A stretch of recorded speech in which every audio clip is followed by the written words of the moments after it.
Hello guys, this is Akshat. Welcome to the Cloud Computing lecture series. Today we are going to start our lecture number 7. So अपन ने पहले discuss किए थे working models जो कि दो तरह के होते हैं, ठीक है। एक होता है सर्विस मॉडल्स और दूसरे होते हैं डिप्लॉयमेंट मॉडल। ओके, तो डिप्लॉयमेंट अपने डिस्कस कर लिए, तो इसमें private, public, hybrid and community आते हैं, ठीक है। आज अपन दूसरा मॉडल डिस्कस करने वाले हैं जो कि है service model. Okay, so service model में बेसिकली तीन तरह के सर्विस मॉडल्स होते हैं, SaaS, PaaS और IaaS। Okay, software as a service, platform as a service और infrastructure as a service. Okay, so first अपन डिस्कस करते हैं सॉफ्टवेयर सर्विस। सॉफ्टवेयर सर्विस आखिर होता क्या है, ठीक है। Software service is a software license model in which access to the software is provided on a subscription basis. Okay, इसमें क्या होता है, आप कोई भी सॉफ्टवेयर एक्सेस कर सकते हो, कोई भी एप्लीकेशन एक्सेस कर सकते हो, बस आपको क्या चाहिए, सब्सक्रिप्शन लेना पड़ता है आपको उसका, ठीक है। With in the software being located on external servers rather than the servers located in house. Okay, so आप सॉफ्टवेयर एक्सेस कर सकते हो जो कि किसी रिमोट सर्वर या फिर एक्सटर्नल सर्वर पे लोकेटेड है। आपको अपने पीसी में, अपने हार्ड डिस्क में, अपने कॉम्पैक्ट डिस्क में आपको वो सॉफ्टवेयर इंस्टॉल करने की ज़रूरत नहीं होती है। Okay, software service is typically access to a web browser. जाहिर सी बात है, आपको सॉफ्टवेयर एक्सेस करना है तो आपको वेब ब्राउज़र की ज़रूरत तो पड़ेगी, सही। और which user logging into system using user name password. Okay, और आपको क्या चाहिए, अपना यूज़र नेम और पासवर्ड याद रखना है। उसके अलावा आपको कुछ याद रखने की ज़रूरत नहीं है, आपको कुछ सोचने की ज़रूरत नहीं होती, बस आपको ID पास लॉगिन करो और सेवाएं का लाभ उठाओ, ठीक है। SaaS many business application including file sharing, email, human resources, ठीक है, ये सर्विस प्रोवाइड कराता है। और भी सर्विस प्रोवाइड करता है, वैसे एग्जांपल लिखा है मैंने यहाँ पे। ह्यूमन रिसोर्स में आपके सब आ जाता है, ठीक है, वीडियो कॉन्फ्रेंसिंग एंड ऑल सब आ जाता है, ठीक है। तो ये बेसिक ओवरव्यू था। अभी अपन इसको थोड़ा अच्छे से डिस्कस करते हैं, की पॉइंट डिस्कस करते हैं अपन इसका, ठीक है। ऑन डिमांड सर्विस, आपको किसी भी एप्लीकेशन की जब भी नीड हो, आपसे अपना ID पास लॉगिन करोगे और आप वो सर्विस एक्सेस कर सकते हो एनी टाइम, एनी लोकेशन, ठीक है। आप कहीं पे भी हो, ठीक है, ऑन एनी लोकेशन। आप जैसे किसी दूसरी कंट्री में हो, आप जैसे अफगानिस्तान में हो, आप जैसे रशिया में हो, बट आप वो सर्विस एक्सेस कर सकते हैं। आपको अपने कॉम्पैक्ट डिस्क कैरी करने की नीड नहीं होती है, ठीक है। एक्सेस बाय क्लाइंट और and users.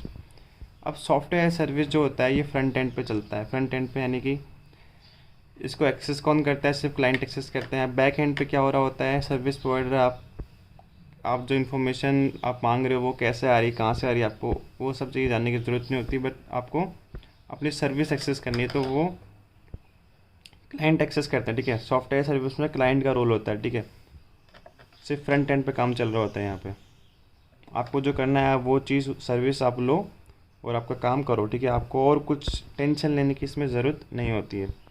No software installation on PC is required.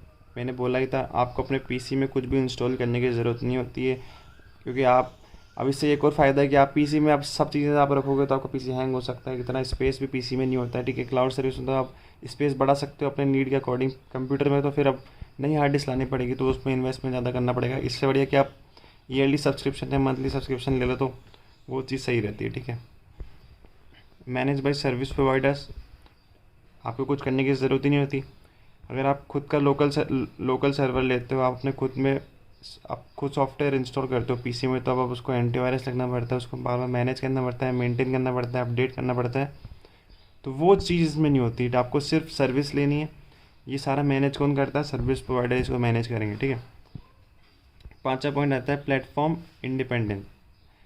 अब आप किस ऑपरेटिंग सिस्टम पे चला रहे हो, उसको क्लाउड सर्वर्स जो होते हैं, क्लाउड सर्विस प्रोवाइडर, जैसे आपके हो गए गूगल क्लाउड हो गया, ओरेकल क्लाउड सर्विस हो गई, AWS हो गया, ठीक है, अमेजॉन वेब सर्विस हो गई और IBM क्लाउड हो गया, ठीक है। इनको आपके ऑपरेटिंग सिस्टम से कोई मतलब नहीं है, आप कैसे कहाँ लॉगिन कर रहे हो इनको कोई मतलब नहीं, इनको सिर्फ अपने सर्वर से मतलब होता है। आप कोई से ऑपरेटिंग सिस्टम से आप लॉगिन कर सकते हो, कोई दिक्कत नहीं है, ठीक है। आपको सिर्फ बैटिंग करनी है, आपको पिच कौन सी मिलेगी, स्टेडियम कौन सा मिलेगा, उसकी चिंता करने की ज़रूरत नहीं है। जैसे आप अमेज़ोन फॉर एग्जांपल, जैसे आप अमेज़ोन से कुछ ऑर्डर करते हो, ठीक है, जैसे मान लो आपने कुछ ऑर्डर किया, सैनिटाइज़र ऑर्डर किया, ठीक है, जैसे सैनिटाइज़र है, मैंने इसको अमेज़ोन से ऑर्डर किया, तो अब मुझे टेंशन लेने की ज़रूरत नहीं है कि ये कहाँ से आ रहा है, कैसे आ रहा है, कब आ रहा है। मेरे को सिर्फ उसमें दे रखा है कि आपको 4 दिन में आपकी डिलीवरी हो जाएगी, तो मुझे 4 दिन का वेट करना है, बस आराम से डिलीवरी मेरे पास आ जाएगी। मेरे को कोई मतलब नहीं कि कहाँ से शिप हो रहा है, ठीक है, कब कहाँ पहुँच रहा है, कौन बंदा ला रहा है, वो टेंशन लेने की ज़रूरत नहीं। बैक एंड पे क्या चल रहा होता है आपको उससे कोई मतलब नहीं, आपको फ्रंट एंड पे काम करना है, सिर्फ आपको अपनी सर्विस मंगानी, ठीक है। जैसे मैंने ये ऑर्डर किया सैनिटाइज़र, तो अब मेरे को ये सैनिटाइज़र 4 दिन में आ रहा है, बस उससे मेरे को मतलब है, मेरे को कहाँ से कैसे कब क्यों आ रहा है उससे कोई मतलब नहीं, ठीक है। तो ये होगा इसके की पॉइंट्स। इसके कुछ ड्रॉबैक भी हैं जो कि बेसिक ड्रॉबैक हैं, वो तो सब ड्रॉबैक डिस्कस कर लेते हैं। पहला ड्रॉबैक है डेटा सिक्योरिटी इशू। अब डेटा सिक्योरिटी इशू क्या है कि जाहिर सी बात है, आप जो डेटा स्टोर कर रहे हो आप उसका सिक्योरिटी को लेकर आप काफ़ी ज़्यादा वो होंगे कि मेरा डेटा जो है वो सिक्योर है या नहीं है।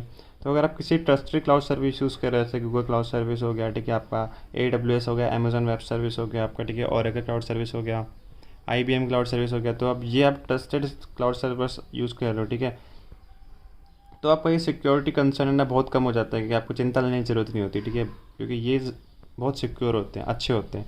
लेकिन आप किसी दूसरे सर्वर को यूज़ कर रहे हो जो कि पता ही नहीं है, अभी मार्केट में नए नए आए, तो अब उनकी सर्विस अगर आप यूज़ कर रहे हो जो आपको सब्सक्रिप्शन सस्ते में दे रहे हैं, आप सस्ते के चक्कर में आप यूज़ कर रहे हो, तो अब उसमें क्या होता है, सिक्योरिटी इशू रहता है कि भाई अब आपका डेटा सेफ़ है नहीं, ठीक है। तो आप अगर थोड़ा सा ज़्यादा पैसा दे के आप अच्छी सर्विस लो ना, तो आप ये सर्वर्स अगर आप यूज़ कर रहे हो ना तो आपका डेटा सिक्योर रहता है। बाकी सिक्योरिटी इशू तो रहता ही है इसमें। अब स्पीड ऑफ डिलीवरी क्या है, स्पीड ऑफ डिलीवरी ये नहीं है कि आपका ऑर्डर कब आ रहा है अमेज़ोन से या फिर फ्लिपकार्ट से आप ऑर्डर दे रहे हो तो वो कब आ रहा है। स्पीड ऑफ डिलीवरी यहाँ से मतलब है कि आपका इंटरनेट कनेक्शन कैसा है। अगर आपका इंटरनेट कनेक्शन हाई स्पीड है तो आप जो अपनी सर्विस है वो बिल्कुल फ्लुएंटली आप एक्सेस कर सकते हो। आप डेटा प्रोसेस जो भी करना है आपको, ठीक है, किसी को सेंड करना है तो आप फास्टली आप सेंड कर सकते हो। अगर आपका इंटरनेट कनेक्शन स्लो है तो प्रोसेसिंग में टाइम लग सकता है। तो ये दो ड्रॉबैक है इसमें, जो अगर आप अच्छी सर्विस, अगर आपको इंटरनेट अच्छा है और आप क्लाउड सर्विस अच्छी ले रहे हो तो ये ड्रॉबैक भी आपका नहीं होगा। So this is all about software as service. Next video अपन डिस्कस करेंगे platform as service and infrastructure as a service. Okay, thank you.